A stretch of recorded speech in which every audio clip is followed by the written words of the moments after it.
Motley Fool. That was as of December. That was Christmas 2020. I think we're live. Do you want to scoot in? Yeah, I'd love to. Right. I gotta get a haircut. Oh, wrong side. Hey, everybody. Thank you for joining us. I know that we're live.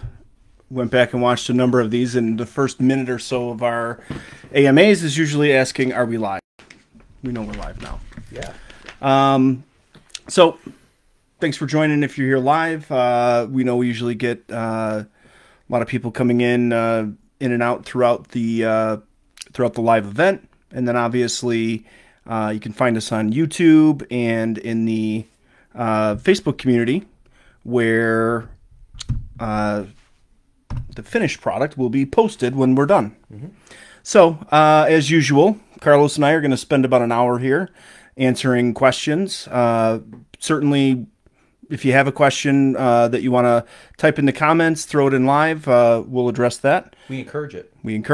But we have a list of questions that were submitted ahead of time, so we'll go down the list there and make sure we try to get to as many as we possibly can. If we don't get to your question and you want to reach us, screening at RentPrep.com. You can also ping us on Facebook. Always happy to help landlords however we can.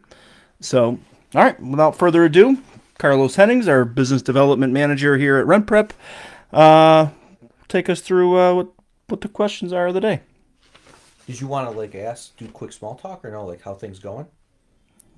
You want to ask me how things are going? Yeah. I always ask you, so how's your year been so far? The last time I asked you, you said not good. You hit the whole COVID thing. How are you feeling now? I did, yeah. I'm pretty good. I feel healthy now. You look great. Thanks. Beach season? We were talking about beach season? We were talking about peach season. No.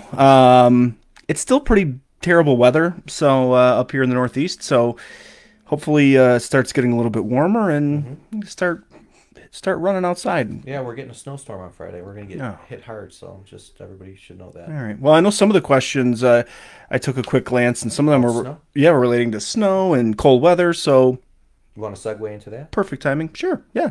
All right. Okay. I can't find them. Why'd you put me on a spot? You did. You are the one that offered. Start at the top. We'll just go right down. So we're going to go from the top down, I guess. So first question is from Mona. Mona wanted to know, she made a statement first. She said, it's impossible to photograph some dirt. Okay. How do you present cleaning hours in your deposit return document?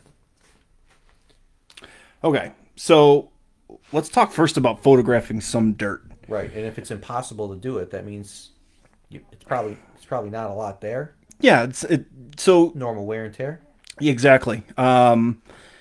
The big issue, right, is a lot of landlords will try to go above and beyond normal wear and tear. Most judges are pretty on top of that and will swat it down. So the normal advice is don't try to charge for anything above and beyond. Don't try to gouge.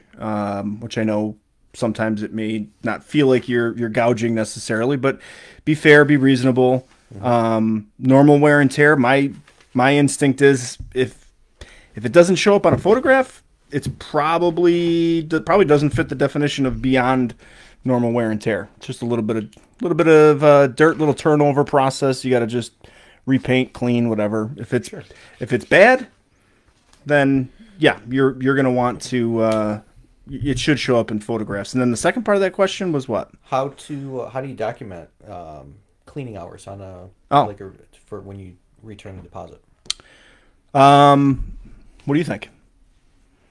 I think you should put down what you're worth, what you feel you're worth. For me, I do $100 to $200 an hour cleaning job, but right. I don't know if the judge is going to agree with that. Yeah, don't do that. But the right thing I think to do would be to look around at some local companies, see what they're charging per hour. And then obviously be reasonable because if you have to present this to a judge because a person flips out that they didn't get their deposit back, at the very least you can present, listen, I did my due diligence. Here's the pictures. Mm-hmm. I didn't gouge.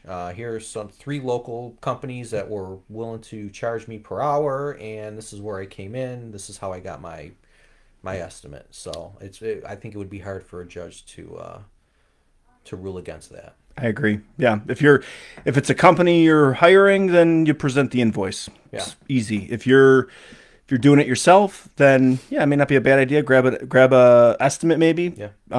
Or make some calls. And I think that applies to anything. I mean, like, I know we had questions in the past about what about painting, Yeah. and things like that. So if you are going to do any of the work yourself, that's fine. Obviously, document it. But again, to play in your favor, try to get some reasonable quotes from local companies. Try to get it in writing if you can, and then that way you just submit that when somebody pulls you into court. What do you think you're worth an hour? You said $200 an hour. Yeah, I mean it depends. Maybe like $1.75 on a Monday, but Friday, Saturday night I'm $2.50 all day. That makes sense. Yeah, that makes sense. Hello to Archie Durham, who's joining us. Josh and Joe from RentPrep. I see those guys in here. Mm-hmm. And Dan, our longtime moderator, good buddy. Happy birthday, Dan. Happy birthday, Dan. Today's his birthday. Dan, we timed this purposely for your birthday, bud. Happy birthday. 2/22/22. Oh, yeah. He's 22 today also. It'll be 100 years before we see that date again. Yeah. I told my daughter that. It blew her mind. She just wanted to look at the calendar. So you won't see this again ever in your life. Never. All right, Derek. Derek wants to know, what should tenants do if there's a blackout in the colder months and your heat is only electric? Oh. Well,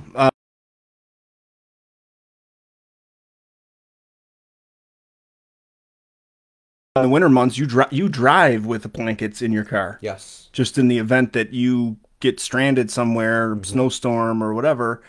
Same goes for the house. If it's a power outage, it's not like the landlord has a responsibility to come over and hook up a generator. Yeah, I mean, it's like an act of God almost. Yeah, It's pretty close to it.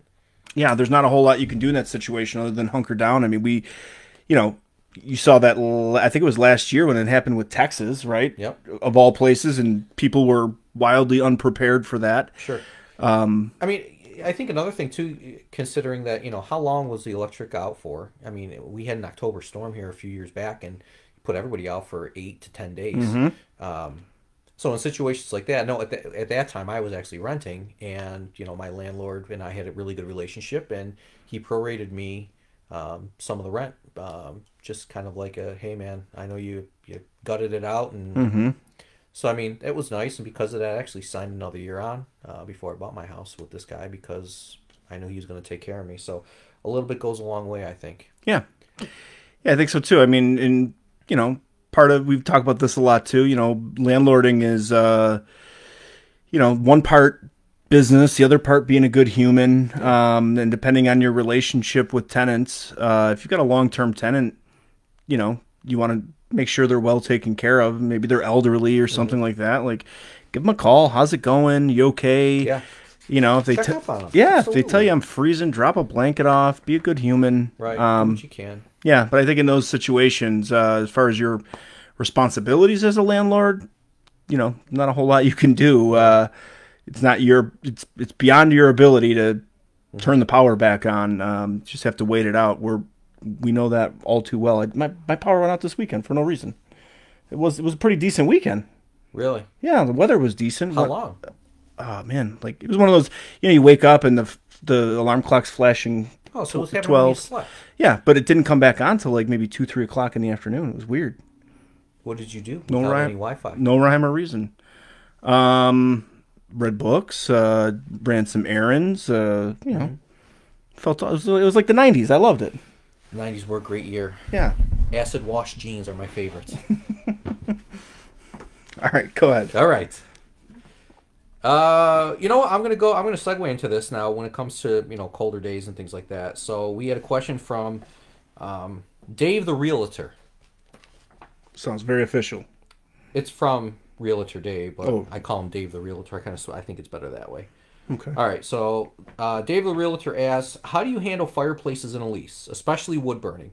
I'm thinking about including fireplace safety info for all tenants to sign. Who's that guy in living color? Let me tell you something. Fire Marshal Bill. Fire Marshal Bill. Yeah, yeah. He's shown some of those videos, and then put that in the lease here. Part of the lease signing. You got to watch the safety video. Yeah. So listen, this is not a tangent because it's related. Okay. I don't know if I've ever talked about this before on an AMA, but back in the day, Carlos and I used to work for a chimney sweep company. Yeah. And we actually are very familiar with chimneys, fireplaces, how to clean them, fire safety. Oh, yeah. And so let me ask you, Carlos, how many times have we told people don't burn newspapers? Yeah. And how many times did they lie straight to your face when half your body's up the fireplace and you can see... It's not even that. It was the stack of newspapers next to it under the kindling wood. Yeah. Yeah. So we would tell them, listen, don't burn newspaper because the if you've ever thrown a newspaper or even a cardboard box or something onto like a fire, like a bonfire outside or something, you notice it starts to float up while it's still on fire, right? Mm-hmm.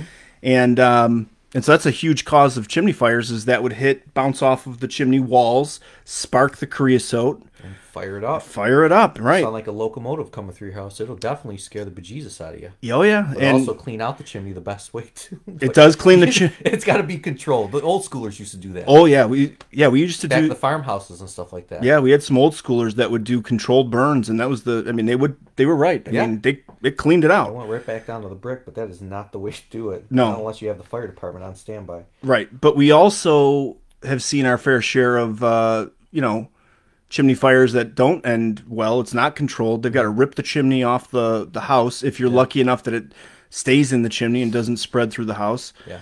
My personal thought is either A, the easiest, cheapest route, seal the chimney up. Yeah, I agree. Screw that damper right down. They can't open it. Explain to them it's not a functional chimney. Don't burn anything. It doesn't work.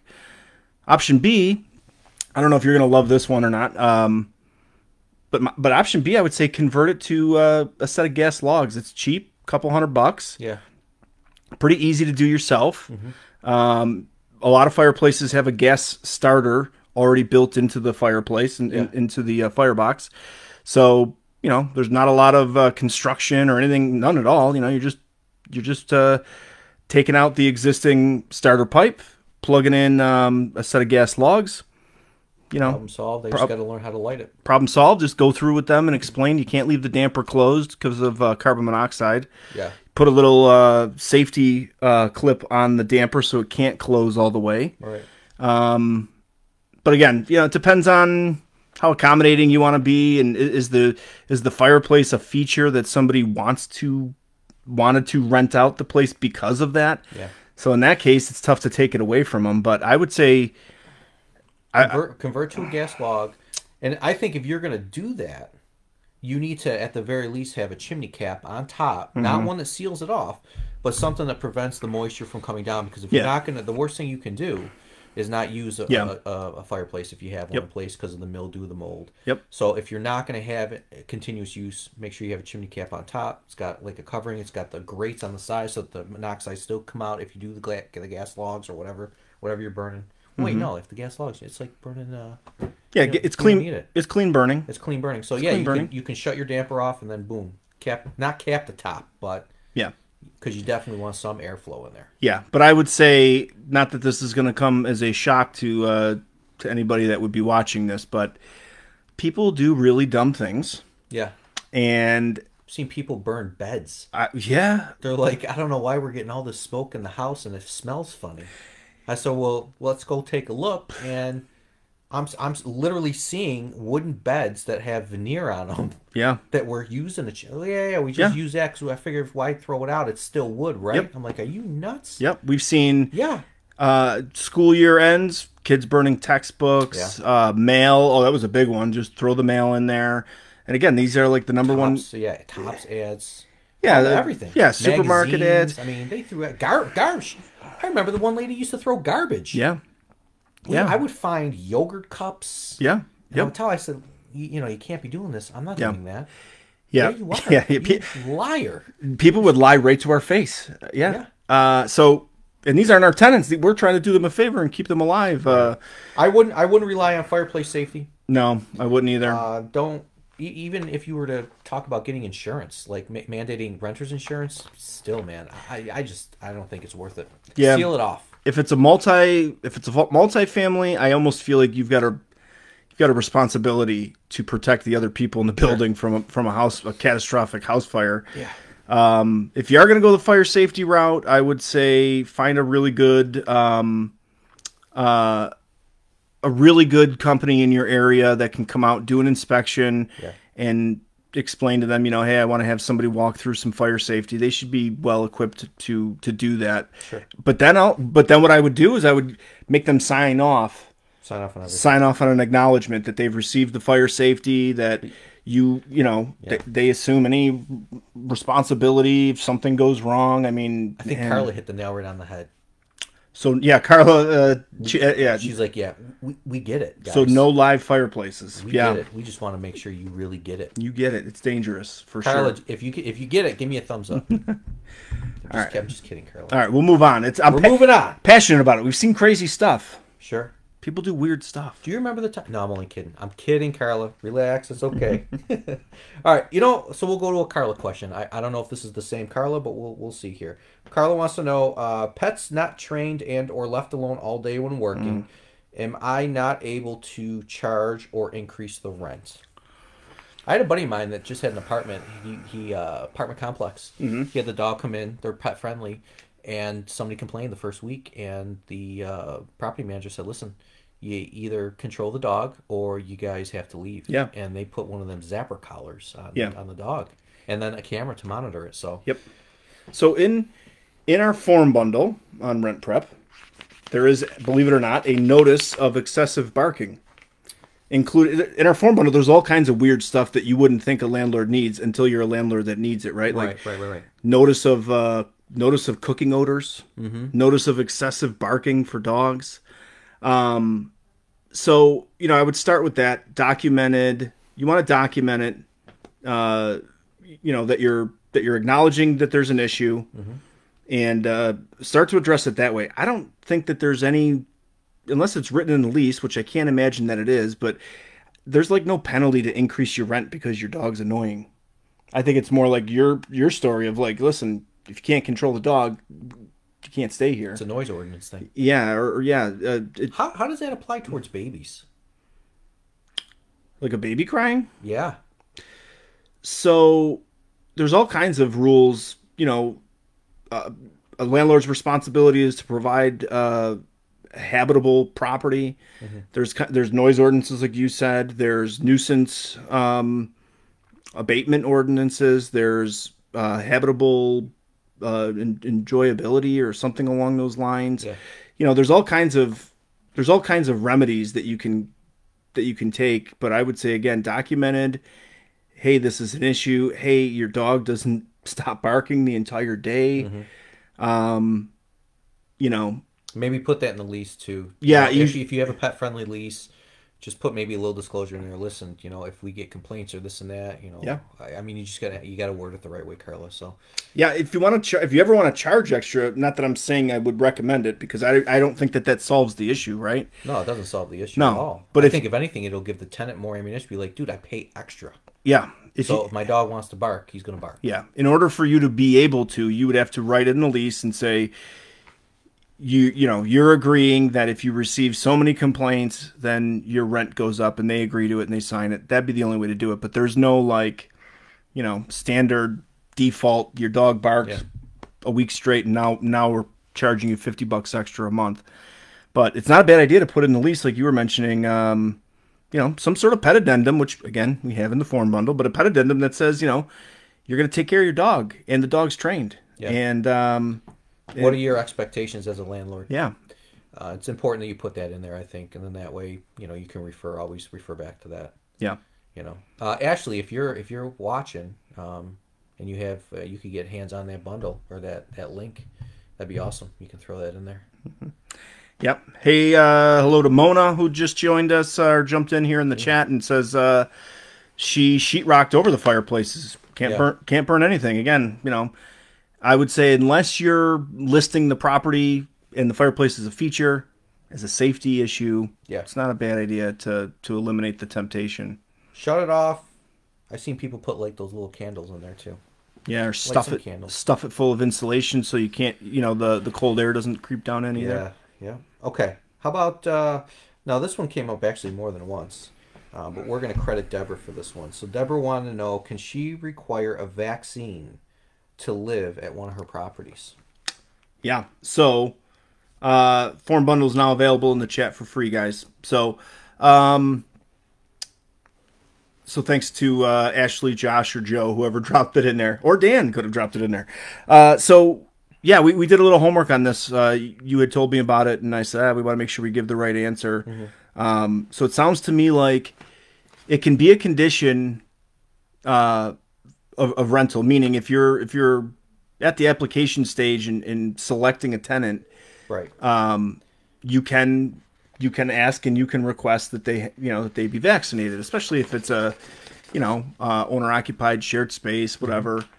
But once that lease term is in effect, that's it. That's it. You can't ask midterm. Yeah, you can't ask them midterm. Hey, you vaccinated? It also said that you could also then, I mean, if you are midterm, unfortunately you can't do anything at that point, but you can use that against, or you can use that. I hate to use the word against. You can use that in the decision making process to renew. To not renew. Yeah, that makes sense. Yeah. So hopefully that answers that question. But yeah, we had a couple people ask that actually. Yeah, that's a timely topic for sure, and I get it. From all sides. Whatever you're comfortable with. The one thing I would say is keep in mind if you are owner occupied. Most states, if it may even be a federal thing, I'm not 100% sure, but I'm thinking of the Mrs. Murphy law. If you're owner occupied, there's a lot of rules and regulations that sort of don't apply, or the boundaries are much wider for you. So, if that's the case, you're owner occupied, maybe you have some health concerns. I would say, you can certainly use that as a reason to not renew, not accept. So, yeah. And then there's Deborah there. Welcome, Deborah. I think this kind of goes to the same thing. Also from Deborah, can I ask a prospective tenant and current ones if they have had the vaccine? So I guess you can ask anything you want, really. No. Well, you can ask a question is what I'm trying to say. No. Whether or not it's right or wrong, you can ask, but Well, there's certain questions you want. So this is kind of like you're getting close to the edge. So what you want to make sure is like, for example, you cannot ask somebody what their disability is, right? Oh. Somebody comes in and they've got a walking stick and dark glasses on. You can't say, are you blind? You can make the assumption. Or if they say, I have a service animal, service dog. Well, what's your disability? It may seem super obvious to be able to ask that, but you cannot ask that. So, I'm glad you're here. Yeah. Well, I'd be asking everything. Yeah. Well, this is a big issue because emotional support animals became, past 5 years, I would say, or so, sort of became this huge thing, right? You see, news stories of somebody bringing a peacock on an airplane. I mean, it's gotten out of hand, people having mini horses and all kinds of stuff. So it was a big issue for landlords, still a big issue for landlords. So can we ask it? You cannot ask what their disability is. No, the vaccine. You can ask for proof of vaccine when they're... prior to the lease. Yeah, prior to the lease. Prior signing of the lease. Yeah. My question would be, though, make sure it matters. If it's a political or ideological belief, run your business like a business. Leave that stuff aside, unless it genuinely matters. Well, I feel like you're living in the upper and they're in the lower. That's what I mean. Yeah, if it's owner occupied, then right. then maybe that your own safety is a concern. I get that, but if I've got a single family rental, I don't care. I don't care if they're vaccinated or not, and right. I'm not gonna touch it. I'm not gonna ask them about it. There's no other tenants for them to interact with. So again, just little reflect a little bit on why does it matter, and if the answer is because your beliefs, that might not be a solid answer. Gotta let some things go and let it be a business decision. Yeah. All right. Good to go. Deborah, I hope we answered your questions. Yeah. Don't listen to me. Listen to the expert. Well, you're not that far off, though, because, and again, I feel like so many landlords fall into this trap, right? Like, some woman shows up and you're doing a showing, right? She shows up for a showing. You're walking her around. She's super obviously pregnant. Yeah. You never ask if you never is ask. pregnant. You never ask. I learned that lesson the hard way one time. It only took me once. It was the one lesson in my life. You were wrong? Yeah, I was wrong. Yeah. Did you want to just die right there? Yeah, here I am trying to quick think, trying to be witty, be like, I was just wondering, because my wife's pregnant. I know a lot of people are getting pregnant. I'm just asking everybody, and they just she knew. I'm on new meds. Sorry, yeah, I'm on new meds, sorry. I'm crazy. NyQuil earlier. I thought it was Dayquil. Right. I'm trying to fight staying awake. Right. All right. You see that dragon over there? That's crazy. Right. Yeah, you never ask that. Yeah, it's tough. You don't want to discriminate against any protected class. ADA, disabilities, obviously, but the other standard stuff as well. And what you want to be careful of in a lot of areas, even in Buffalo, we're not a huge metro area, but we have a tenant advocacy group called HOME, HOME, which is Housing Opportunities Made Equal, and they send out secret shoppers. Yeah, they send people out specifically to trap landlords, into making obvious mistakes, asking questions. Sure. So it's just better to leave it alone and don't ask. At least in the showing part, you start getting into the application, take a look at it. Do they qualify? Are you taking this applicant serious? Still don't break any laws, but you can go deeper into conversations at that point, certainly. Sure. For sure. So we're going to switch gears here. We're going to go to the Facebook group. Okay. So, Facebook group questions. I feel like, I don't know, there's a lot of fire safety going on. I don't know maybe it's the time of the year. Time of the year. Where everybody's coming from. Time of year. But this is Debbie with a Y. This is not Deborah, I promise. I am wondering whether the landlord needs to provide a fire extinguisher for a tenant. And does it need to be serviced and certified regularly? If so, how often? I mean, this is your house. It's a fire extinguisher. So, I personally would be like, here's your fire extinguisher. I know it's new. It's been charged. It's 6 months old. I'm gonna do that. Just that's like a small insurance policy just for myself, knowing that it's in the house. Yeah.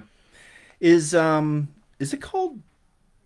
I'm thinking of what's the new law, and it must be just a New York State thing because I know it was somebody local that it was a pretty young girl, really tragic. She died carbon monoxide poisoning. I think is it Amanda's Law? I think so, yeah. Amanda's Law. So they're in at least in New York State right now. Yep. There's a mandate that every property rental, especially, they're going to come in there and check. Has to have smoke detector, carbon monoxide detector. It's because of carbon monoxide, yeah, the whole family. Yeah. So Megan's Law. Megan's Law? It was Megan's Law. Okay. I think it was Megan's Law. I don't know. Yeah, I would say want to double check regionally. If you're running big multifamily, you're going to be subject to different, a lot of times different rules than if you have an upper lower owner occupied. I think it's good practice. I think so too. I think so too. And yeah, you definitely want to check it and inspect it and make that part of your routine when you're not even just looking at it from a property standpoint. I mean, you're renting to a family who's got, people in the house, whether it's kids or not. It's just it's a human being. Yeah. You want to give them a chance. Whether or not they're responsible, at least you can say, yeah, I saved a couple bucks, let them get their own fire extinguisher, and God forbid something happens, the hell with the house. Yeah, the fire extinguisher, they're not that expensive.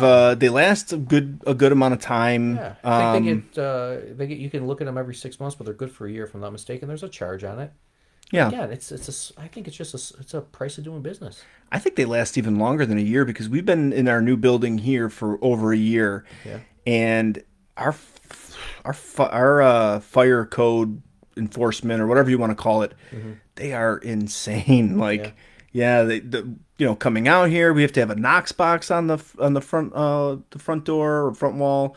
I don't know. I just feel like, in our area, there's other municipalities that aren't as uh, aggressive, tedious, whatever you want to call it. But here, our extinguishers are at least a year and a half. So I'm not sure what the typical charge is, but You can see though the gauge. yeah, you can see it. Just Yeah, check the gauge. When yeah. you should be doing monthly or at least quarterly inspections. You should be at least going through. Me again, if my property, I go through every 90 days. I obviously give them a heads up. Say, hey, I'd like to come in for a quick inspection. Want to check the air vents, like the filters on the air vents. If there is a fire extinguisher, I want to make sure it's still charged. Yeah, I do. I think annual is okay. Every 6 months is okay. Yeah. Changing out air filters, depending on the tenants. Like right now, I've got a tenant that is, moving into long-term status. Right, they've been there a few years. They take really good care of the property. I'll be shifting from 6 months to a year on that one for inspections. But yeah. Yeah, Deborah makes a good point. Fire extinguisher is much cheaper than your deductible. I agree. Yeah. So yeah, I think it's good. It's good practice. Good practice. Yeah. Cool. Nick wants. He's requesting advice. Advice requested. All right. All right. I could have fun with this, but I'm not going to. I'm going to stick to the business. Okay. For those of you who use a minimum credit rating and minimum income, what numbers do you use? Oh. And I remember I saw this post. The comments were unbelievable. Everybody wanted to chime in and give their what they do, what they use, which is awesome. That's what we're looking for in the Facebook group. The more the better. But yeah, everybody's kind of throwing like minimum credit rating is what they use and minimum income is what they use. So is this question? He just wants to know Which one is or like what are our recommendations for each, or is he saying like which one is more important? no which one what recommendations for each. Oh, okay. For those of you who use minimum credit rating and minimum income, what numbers do you use? Yeah. So the right place to start this conversation is always the national average is about 650 for tenants. Yep. To give you perspective, homeowners are a little bit above 700. So if you know that the national average is 650, I would say the next thing that sort of plays into the decision is should be based on the property. If you're Location. Yeah, if you're lower income, and the applicants you're going to get are not going to come in with outstanding credit. You got to be pretty realistic. Sure. If you've got a really high end luxury rental, then I would say you should adjust those. You should adjust the minimums appropriately. Yeah. So my one recommendation is if you're going to set a standard, set it a little bit high because you can make an exception, but you can't go backwards, right? Okay. If you set your standard for 650, somebody gets 675, but there's a bunch of other reasons why you maybe wouldn't want to rent to them, credit score minimum is now off the table because they met it. But if you set it to 725, 750, whatever, and they come back with a 705, you can make an exception and say, everything else looks good, and your credit score is a little bit lower because you don't have a lot of credit history, or you're younger, or you went through a recent divorce, whatever the reasoning is. But there's that room there to move. Versus if you set it too low, you can't go back and be like, now it's going to be higher. The income is usually, the standard's usually 3-to-1, 2.5 to 1. So again, you're the math guy. So I'll make it easy for you. I'll make it more difficult. No, don't do this. If my rent is $1,500 a month, what should my minimum income be if I had a 3-to-1? 4,500. So yeah, I mean, and usually what you're looking at is household income. Again, how can you verify somebody's income? Income verification product. You like that? I set you up nice. Yeah, you did. Pitched it man. Pitched it right down the middle. Put that thing right on top of the mic. Yeah. You haven't been plugging the RentPrep in a while. Yeah. Yeah, the income verification product's awesome for that. It'll give you true income, right? How does it work? Applicant gets an invite to to share their information. It's not invasive. The landlord doesn't go in and start digging around their bank accounts. They don't see bank account numbers. They don't see what they're spending the money on. They just get a summary of what the deposits were over a stretch of time, and so you get a real genuine sense, no matter where the income's coming from. So it could be Uber Eats, it could be mowing lawns on the side, Showing you all deposits to the bank account. Yes. How far yes. back do they go? They give you a 1-year look back, give you a 90-day look back, give you a 30-day look back. Gotcha. So you want to look for consistency too, That's got to be expensive, though. That's got to be expensive report. It's got to be like $20, $30, $40. Cheapest report there is. I don't believe it. It's $10. No way. $10. That's crazy. Peace of mind right there. Yeah. Yeah. So yeah, income verification product. Double check that. 3-to-1, pretty standard. 2.5 to 1. If you want to, give a little wiggle there, but stick to figure out what your standard is and stick to it. And know it before you start accepting applications. Yeah. Don't try not to be in a situation where you've got a handful of applications and everybody is different and you're changing it, this and that. You're going to find yourself in a discrimination lawsuit because you've got to be, standardized across the board, and the rules you make for one have to apply to everyone. So RentPrep.com, look for the income verification add-on, and boom. Yeah. It's success rate? Completion rate? 70%. 70%. Now I know you're lying. That's true. Facts. Facts? Ask Joe. Joe's our product manager. He tells. Joe knows. Joe knows. Dave Fleming. Dave, I want to get to your question real quick. It says, would you recommend commercial line of credit for landlords who have major renovation needs, especially ones that will result in increased income? What are the pros and cons? Man. So Dave, I'm going to tell you right now, take my advice here with a grain of salt, because this is really more on the investor side. And I think a lot of what goes into the decision really depends on your position, how many properties you have, what the increased income is going to be, what the plan is for, for the payoff. Is there a penalty for the payoff? There's a lot of things to consider. I would say, just from my own knowledge of commercial lines of credit versus, let's say, a home equity line, the biggest difference that you're talking about is your interest rate. Interest rate, yeah. So I think it depends on your situation, Dave, but I would tell you, look at HELOCs, you can look at commercial lines, explore all your different options before you make your decision, and figure out which one fits you the best, which one suits you the best and the situation the best. And again, for a commercial line, you want to make sure that there's no prepay penalties. What's the interest rate on it? Is it fixed? All of those things that are going to play a huge part in the decision. So obviously, I would also look into how, what are you going to put into this house, and then what your rent's going to be also, and how fast it's going to take for you to recover that ROI. Yeah, exactly. That's huge. Yeah, I would say, there's interest rate and how long it's going to take you to get that money back. Yeah. Exactly. Yeah. And, and I would even think over a commercial line, a construction loan would be a better option than a commercial line. A construction loan, not saying this is the answer. I'm just saying if I'm comparing commercial line versus construction loan, I think the construction loan is probably going to have better interest rates. It's going to be more favorable. They're basing it on what the, improved property value could be after the remodel or the updates that are done. So yeah, commercial line, again, unless you're getting a smoking deal, or there's circumstances that make it really compelling and makes sense. But in my experience, commercial lines usually come with higher interest rates than other vehicles that would be better to use. Yeah, I agree. Maxine, when a prospective tenant has been a homeowner and has no rental references as required, how do you proceed? I mean, I think you got to get... I would try to figure out a way to talk to the neighbors to the left and right of the person.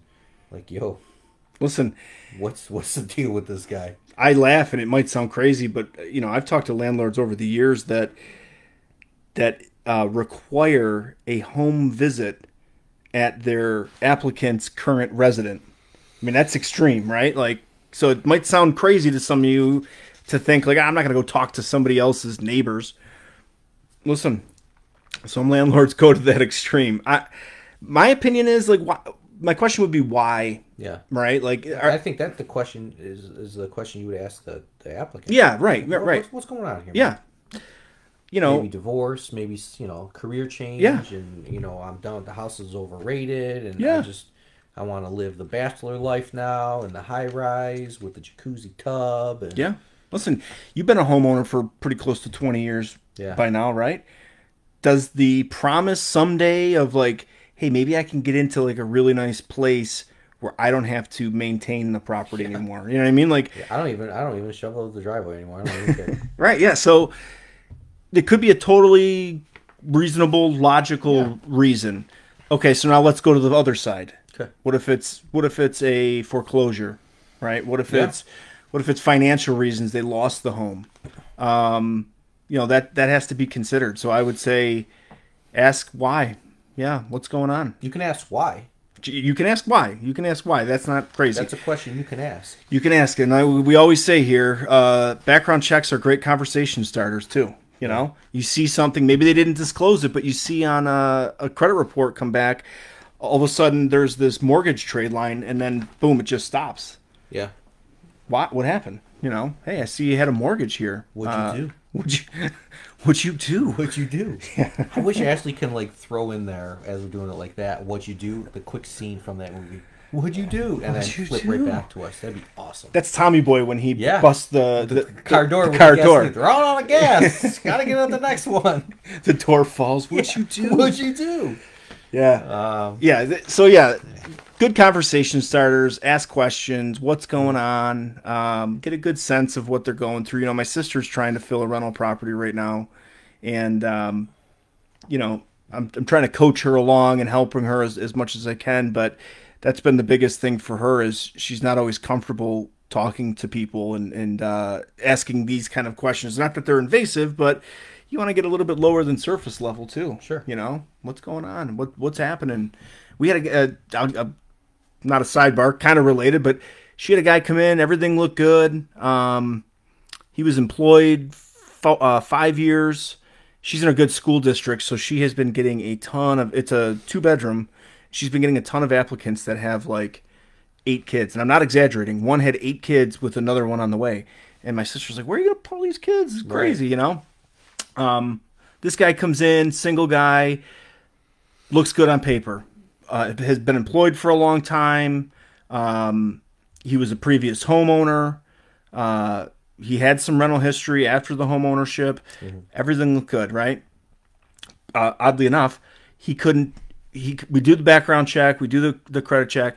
He couldn't do the income verification, and so why? What's going on? I don't have a bank account. Why don't you have a bank account? Mm-hmm. Because my employer pays me in cash. And I also do other side jobs to get money. What kind of who's your employer? Well, I'm a delivery guy that drives a truck.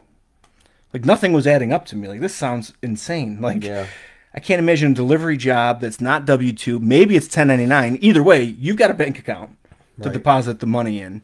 So people will step in their own traps a lot of times. Just keep asking. Keep asking why. Dan, birthday boy, says, would also want evidence of on-time mortgage payments from homeowner with no rental history. So yeah, again, great point, Dan.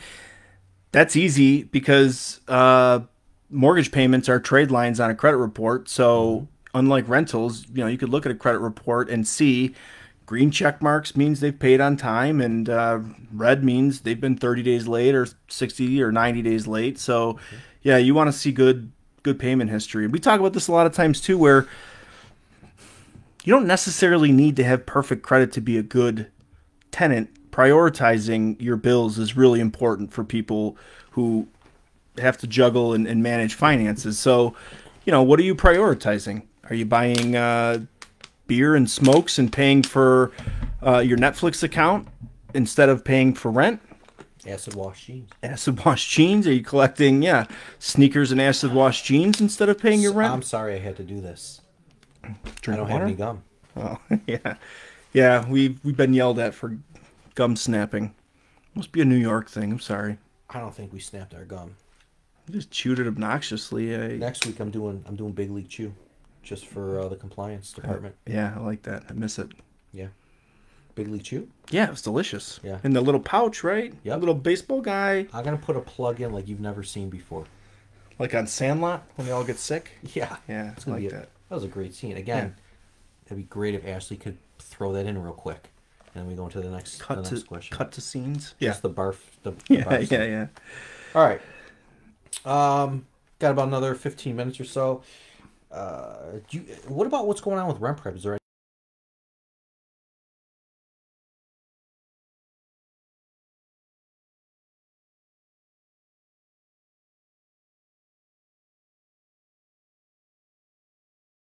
Yeah, over the next week or so, you'll see a new mobile experience on RentPrep.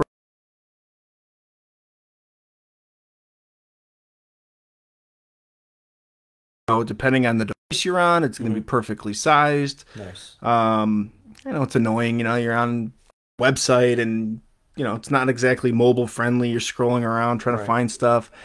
So yeah, take a look out for that. We've got a lot of stuff on our roadmap in terms of product and our new software platform that's going to be launching in the next couple of months. Yeah.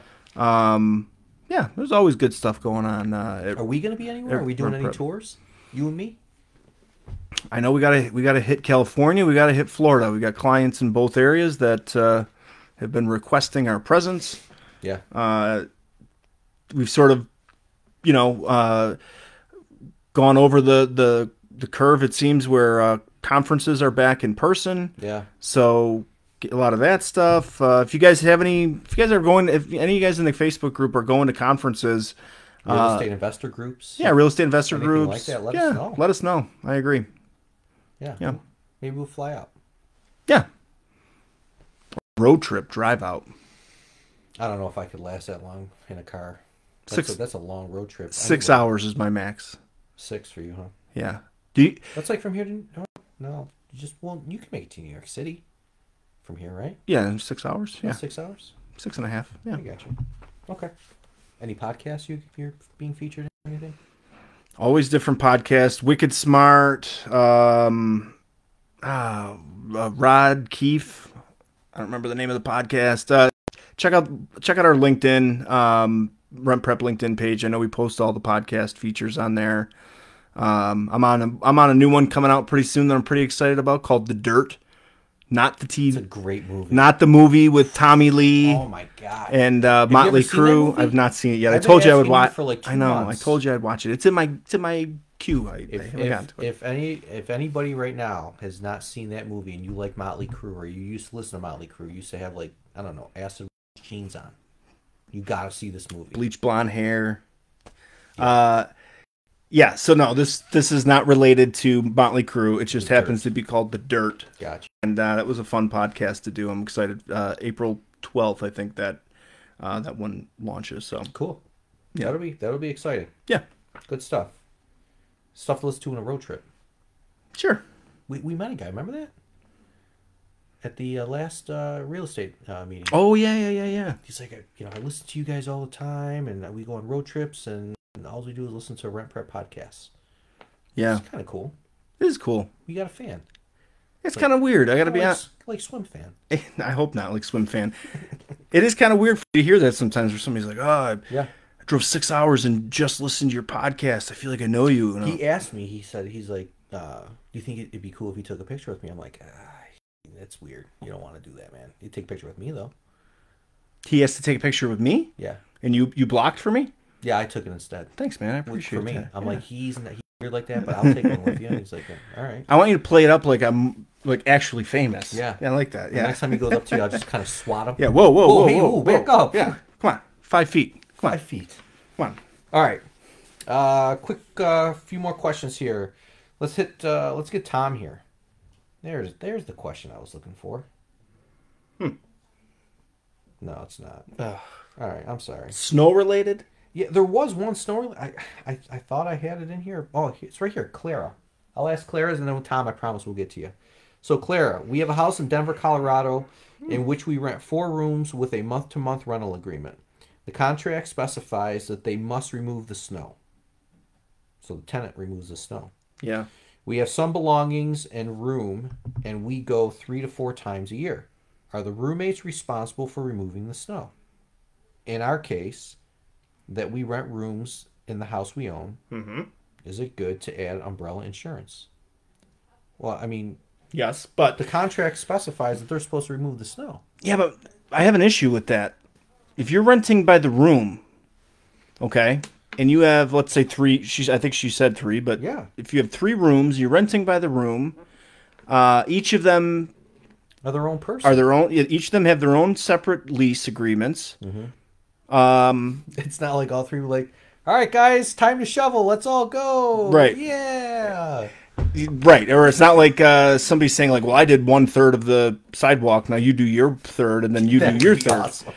Yeah, that's tough to manage. That's tough to manage. If it's a roommate situation, now it's different. And it's Colorado, man. They get some snow, You too. get packed with snow. So, yeah, if it's a roommate situation, listen, you guys, fight amongst yourselves, draw straws, whatever it takes.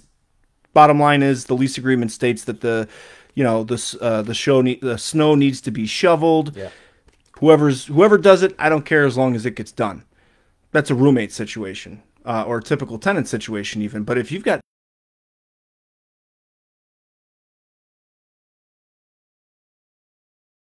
person's either going to be doing the majority of the work, or some person's in charge of scheduling, like, hey, I shoveled last time. That's tough. I would say either include it in the lease and you have it done. Give somebody, John does the driveway.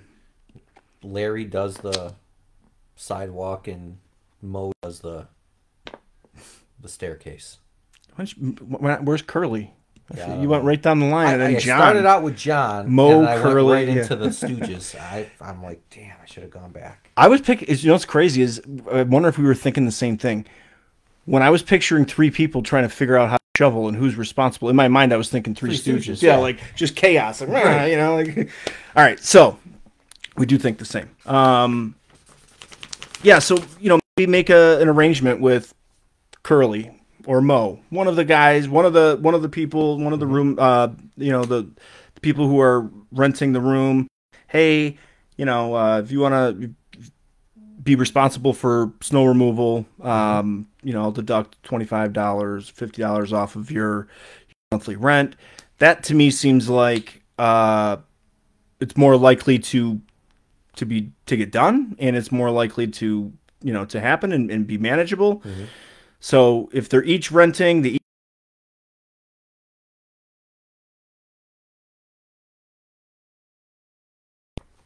I gave my tenants. I still can't believe sometimes that they turn this down. I gave such a crazy smoking deal on lawn care and snow removal as part of the lease, and it would have been an additional $50 a month to be part of the lease. Now this area, right? Yeah. Lawn care and snow removal, and this For $50 a month, right? Done. I'd have been like, they yes. Said no. They said no. I probably wouldn't have even rented to them. Could be like, yeah. It's a knucklehead decision if you ask me to say no. Yeah, I did question it. I was like, really? I feel like that's a crazy good deal for both all year. Yeah, maintenance free. But yeah, they got a teenage son. Those tenants. Well, that changes things. Put him to work. Heck yeah. Yeah. All right, go ahead. Sorry. All right, Tom. Here we go. What is the best way to terminate a tenant who is behind on rent and which... Okay, hold on. We're going to back this up. Okay. What is the best way to terminate a tenant who is behind in rent which is way under market rate? This is a common thing. Man, we hear this all the time. She's paying over she is paying over the agreed reduced rate and trying to catch up. There are government grants to pay heirs, but she seems incapable of filing the paperwork. Oh We have man. run out of patience. Yeah. Located in the state of Georgia. Well, the good news right off the bat is that you're in Georgia. I wouldn't say that Georgia is necessarily like the most tenant friendly state, but it's certainly not New York or California or Massachusetts, or probably 40 other states that are certainly more tenant friendly than Georgia. So, this to me is there's some traps along the way here because this could be a COVID related issue. I know in our local area we've got signs, billboards all over the place that say, can't catch up on your rent, no big deal, call 211. And it's like this hotline for paying, for getting government assistance for past due rent during COVID. Yeah. Specifically for a COVID program. Okay, so having said that, you gotta tread lightly. You can't treat it like it was 3 or 5 years ago. Just cut and dry, black and white, super easy. If somebody's maybe on a waiting list, maybe she didn't tell you that she's on the waiting list. I don't know. My opinion on this, anything that's dabbling in tenants' rights, COVID, get an attorney, make sure you're doing it by the book the right way. Believe me, the last thing you want to do is get canceled by a tenant who can make you out to be the bad guy without much of a stretch. Yeah, I mean they're already paying over the agreed upon amount. Right. I could just catch up. I can see a judge be like, "Come on, guy." I know. I was just gonna say I could see the social media post being like, my rent is $800. I'm paying $1,000. It's still not good enough. You know what I mean? Like it's easy. It's easy to make the landlord Maybe the bad. talk with the person. Say, "Listen, do you need help?" I think they did though, and he said like they're just being irresponsible, which is, people are people. Probably like, hey, fill this thing out and you can get money. I'm imagining. No, it just says that she seems incapable of filling the paperwork. Yeah, maybe offer to sit down. I know it's crazy, but offer to sit there and do it. Hey, I'm gonna come over. Yeah, I mean, at that point, it's like, I've done everything. I've actually sat down with you to try to fill this out. I mean, how bad do you want them? Because once you evict, it's going to cost you. Yeah, and if she has the ability to pay more, right, try to work with her. Because let's look at what your options are. Right, like in this case, I would say you want to choose the least worst. Right. Neither one is ideal. Pick your poison. Pick your poison. Which one's the least worst? Is it trying to evict, and this person might dig their heels in and say, I'm going to go the distance with you on this and make it really difficult and expensive. Yeah. Now I'm going to make it a point because I was trying to pay more and do the right thing.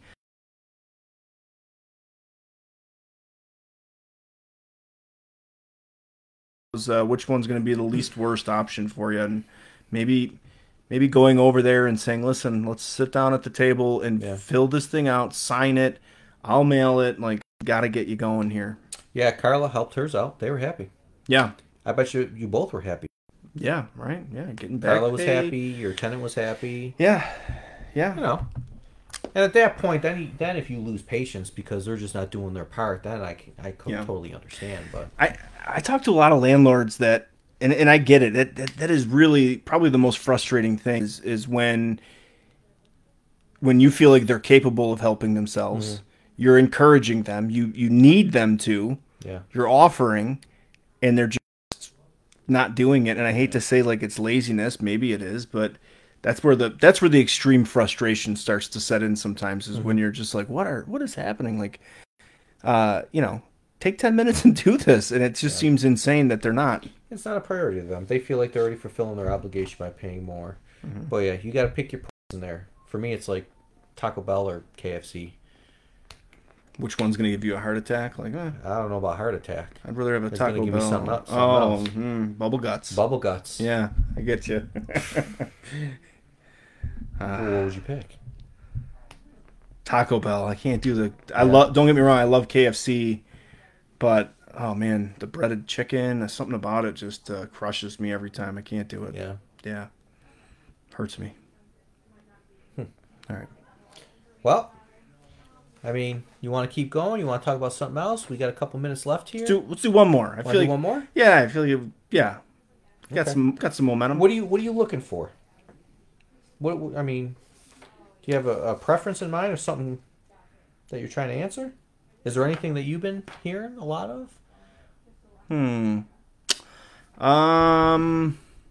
I would say one conversation that seems to keep coming up. I know I just did a podcast interview, and this was kind of a topic was when to consider professional property management versus being a do-it-yourself landlord. Oh man, I love that. Yeah, it's a good question, and I don't know if the answer is what you would think from my experience, because some obvious answers would be like, if you're scaling and you can no longer handle the growth or manage too many properties, then you might want to consider property management, or if you don't want to build out a business that can manage these properties, if it's beyond what you can do. Mm-hmm. That actually is not my answer, although I'm not saying that's the wrong answer, but my answer comes down to some self-awareness.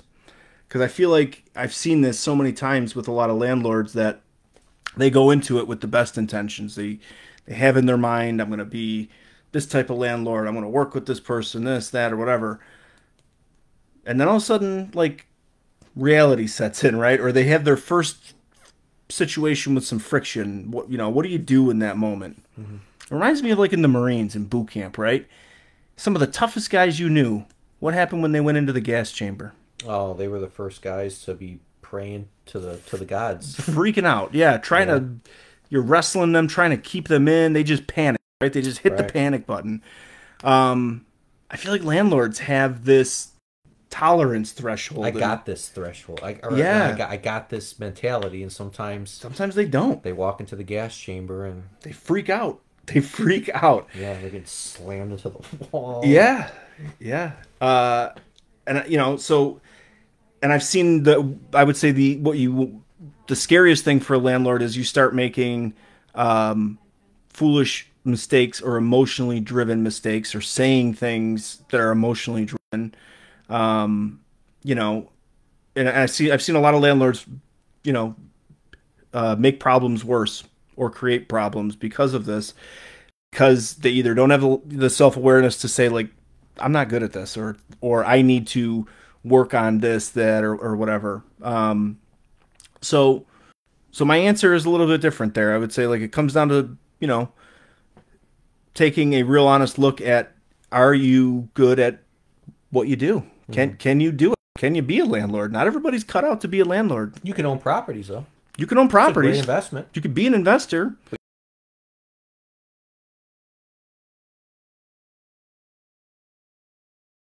Yeah. I guess you got, like you said, self-awareness. Yeah, and I think that's what I love about our community too. Is you've got a different, you got people cut from the same stone. You got people who are built the same. That's why we try to screen as best we can who gets into the community, because we want to try to keep it in one lane. We want to try to keep it with the same type of people that can do this, or we don't just let anybody in. We actually turned down quite for a long time there. It was quite a few more than we were letting in. Yeah. But yeah, we're not afraid to. We want to keep the streets clean, but I think part of the reason is because, it takes something extra to have the landlord gene, and not everybody has it. And so, if you're in the group, you most likely have the landlord gene, and that's why you connect with people in here, and that's why there's like a sense of camaraderie and a sense of helping out. If somebody ever reached out to Dan, if Carla reached out to Dan in the group here and said, hey, I'm really struggling with something, Dan is going to for sure take his time and give a thoughtful answer. Yeah. And I think most of the landlords in here would do that, because they, again, cut from the same stone. They want to we understand each other's pain. Yeah.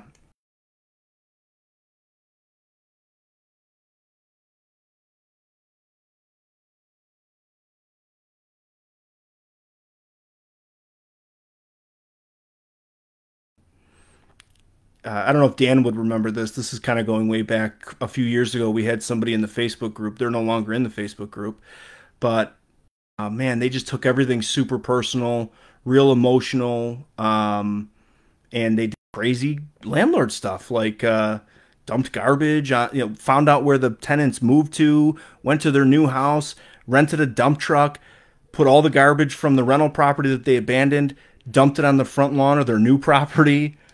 Like Jesus. there's and there's a part of you that silently is kind of cheering, right? And like, yeah, you know, That's savage. that is pretty savage. I mean, That's something you want to read about. You don't want that in your community necessarily of people trying to give good advice on how to handle things. That to me is, you're reacting emotional. You're dangerous. You're not thinking clearly. You're not thinking logically. And as a landlord, man, you got to really temper those emotions to make sure you're not making foolish mistakes and harming yourself. So that's my answer. When's the right time to get a property management company? You could have one unit and need a property management company. It doesn't matter on scale or how many you have. What matters is, do you have the landlord gene or not? And you need to figure that out quick if you're new. you may have the investor gene, Yeah. but you may not have the landlord gene, and that's Yeah. okay. Yeah. No shame. No shame in it. That's okay. You're still being smart with your money, Yeah. and Yeah. that service is out there. That'd be a cool shirt idea for the community. T-shirt, right? Something with a landlord gene on it. Like, I got the landlord gene. I don't know.